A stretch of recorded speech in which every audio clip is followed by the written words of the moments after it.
Esse é o script que a gente vai usar para testar o nosso problema. Antes de rodá-lo, vamos dar uma olhada no que ele está fazendo. Primeiro, a gente está definindo uma variável n, que é o tamanho da amostra, o número de pessoas que a gente vai sortear.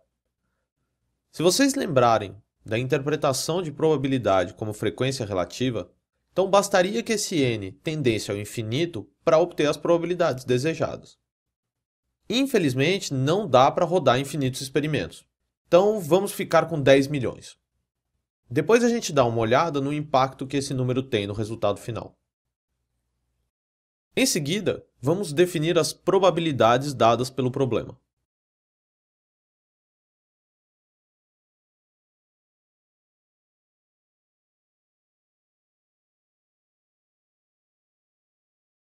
Antes da gente ver o código para o item A, deixa eu explicar o que eu estou querendo fazer.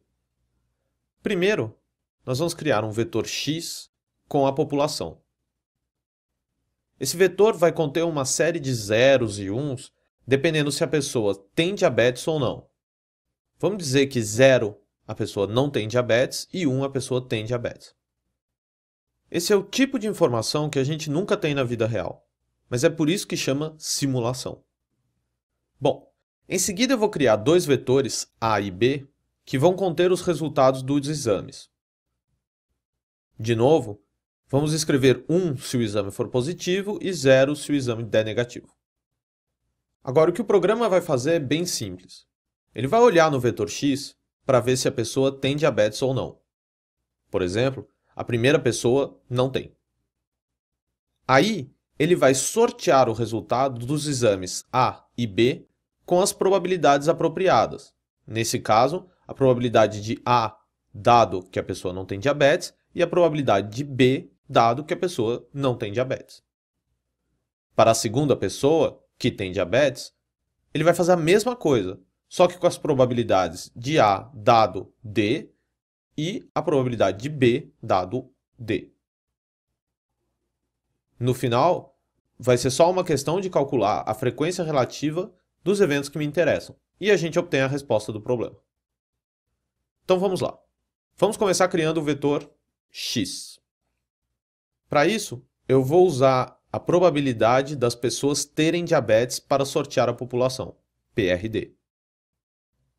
Para calcular os vetores A e B, eu vou usar um truque que agiliza as coisas no MATLAB. Primeiro vou inicializar os dois vetores com 0. Depois, eu vou usar uma técnica que chama indexação lógica para criar os vetores. Basicamente, essa primeira linha de código significa: onde x for igual a 1, sorteie A com probabilidade. A segunda linha pode ser lida como: onde x for igual a 0, sorteie A com probabilidade.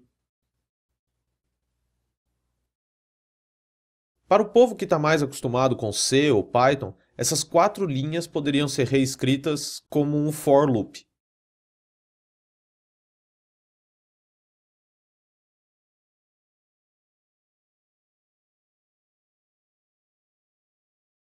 O que esse loop faz é passar por cada pessoa da população, ver se essa pessoa tem ou não diabetes, e aí sortear os exames com as probabilidades adequadas.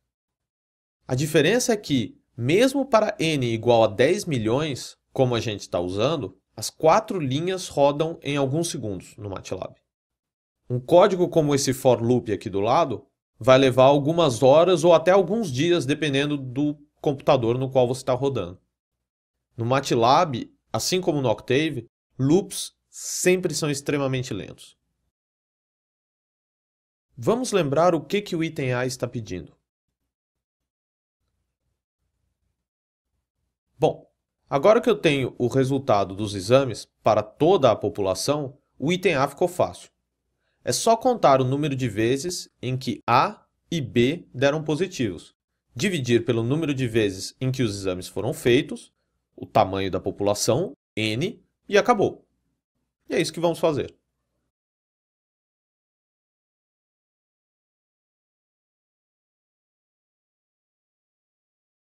Vamos relembrar do item B.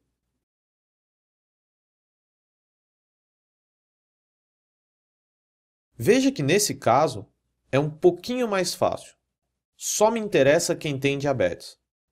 Então, na população inteira, todo mundo é D, ou seja, todo mundo tem diabetes. Então, basta sortear os exames A e B com as probabilidades certas, ou seja, PRA e PRB.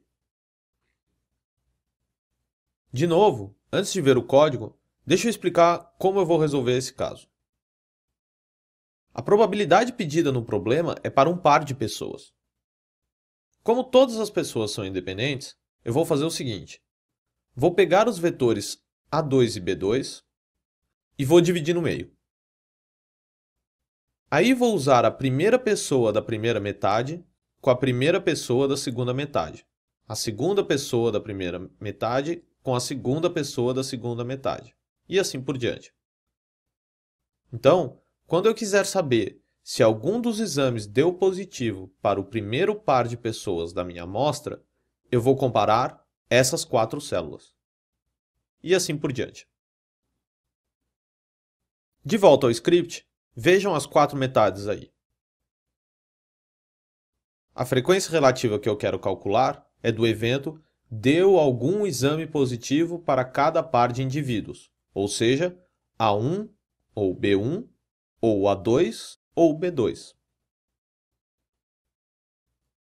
Aqui no final eu só pedi para o MATLAB mostrar os resultados na tela. Então vamos rodar.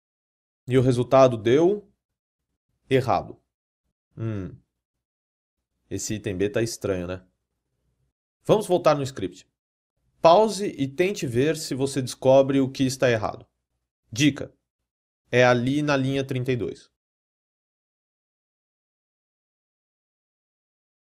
Pois é, a gente cortou os vetores A2 e B2 no meio, para criar pares de pessoas. A2 e B2 têm dimensão n, mas eu só tenho n sobre 2 pares. Então, a proporção dos eventos que eu quero calcular não é em relação a n, é em relação a n sobre 2. Se você conseguiu descobrir, parabéns. Corrigindo. Ah, agora sim. Lembra dos resultados que a gente calculou? Deu bem perto, né? Não deu exato porque essa é uma aproximação. Lembre-se que, para dar exato, n teria que tender ao infinito. Vamos ver o que teria acontecido se eu tivesse testado com uma amostra pequena. Por exemplo, n igual a 1000. Veja que os resultados deram bem diferentes. Principalmente o item B, que era muito próximo de 1 e agora deu praticamente 1. Ainda assim, os resultados ficaram próximos dos valores que a gente previu na teoria.